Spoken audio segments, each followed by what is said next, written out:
अब चलिए आपको सीधे लिए चलते हैं। दिल्ली के जहांगीरपुरी में हुई हिंसा को लेकर police commissioner Rakesh Asthana press conference कर रहे हैं, आपको सुनवाते हैं। अपील है कि अफवाहों के ऊपर ध्यान नहीं दें। अगर कोई फैक्ट्स वेरीफाई करना है, कंट्रोल रूम को आप संपर्क कर सकते हैं या हमारे सीनियर अधिकारी को संपर्क कर सकते हैं, जिनको ये सूचना है कि आपको सही जानकारी उपलब्ध कराएं।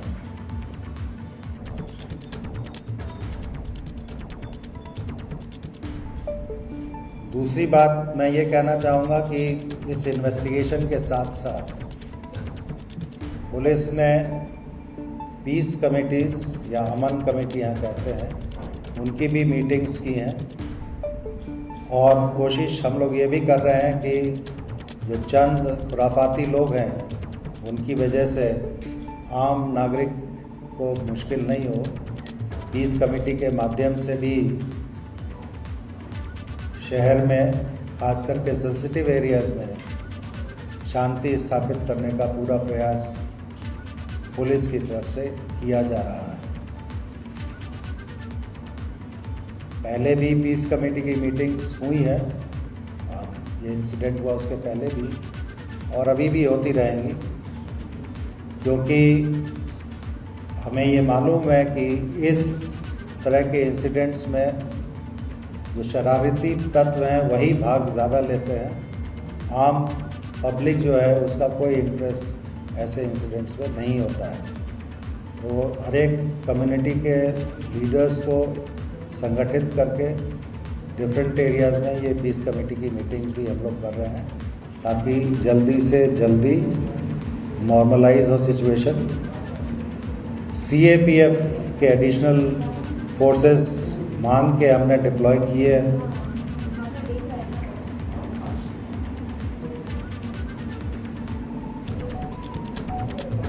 जहांगीरपुरी के अलावा भी शहर के जो दूसरे संवेदनशील विस्तार हैं वहाँ पे CAPF का डिप्लॉयमेंट किया गया है। दिल्ली पुलिस का भी एडिशनल डिप्लॉयमेंट किया गया है और जो अधिकारी हैं सीनियर अधिकारी, उनको ये निर्देश है कि जब तक स्थिति सामान्य नहीं हो जाती है वो फील्ड में रहें और कोई भी इंसिडेंट होता है तो उसको इमीडिएटली और अप्रोप्रिएटली उसको हैंडल करें। Thank you. एक मिनट, अगर आपको सवाल पूछना है एक एक करके पूछे, मैं हर एक साथ बोलेंगे तो मेरी समझ में नहीं आएगी। आप आपस में ही तय कर लें कौन सवाल पूछेगा।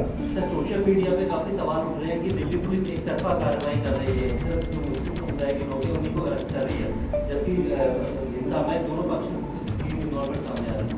आपने देखा होगा कि FIR पुलिस की तरफ से रजिस्टर की गई और इसमें इन्वेस्टिगेशन में जो भी पक्ष के विरुद्ध में हमें साक्ष्य मिलेंगे उनको अरेस्ट किया जाएगा। इसमें कोई भेदभाव हम नहीं कर रहे हैं। अभी भी जो 23 व्यक्ति अरेस्ट किए गए हैं उसमें दोनों पक्ष के लोग शामिल हैं। सर कुछ ये भी आरोप लग रहे हैं कि या कहा जा रहा है कि इसकी प्लानिंग काफ़ी पहले से की गई थी। क्या जांच में ऐसी बातें सामने आ रही हैं कि पहले से इसकी प्लानिंग की गई थी? मैंने आपको बताया कि केस का इन्वेस्टिगेशन काफ़ी थरोली किया जाएगा। जो भी प्रत्यक्ष या परोक्ष रूप से इसमें शामिल हैं उनके विरुद्ध कार्रवाई की जाएगी।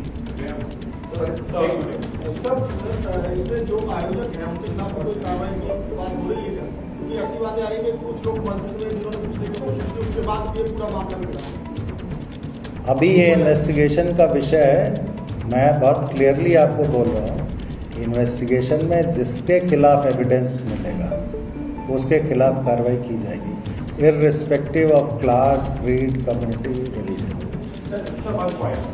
What's the designated route for the yatra to go? Because what people were saying that the yatra took 2-3 rounds and that certainly provoked. The second point, there is pictures of social media which is showing the faces of the prime accused with one of the political parties. What has been the prime accused Ansar का कोई political background. एक Ansar, who is said to be the prime accused who instigated the crowd, his pictures are viral which shows his association with one political party.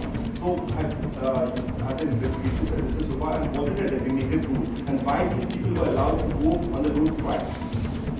The designated route, which is a traditional route to say, was EE block, Jahangirpuri, A1 Motors Mangal Bazar Road, Mahinder Park via BJRM Hospital Road, K block, BC Market, Kaushal Chowk, G block, Mangal Bazar Road, Mahindra Park.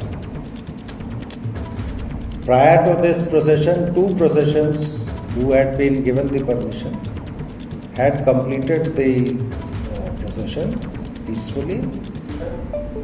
Just a second, let me complete it. The second question was about the allegations of a particular accused with a particular political party. We go by the evidence.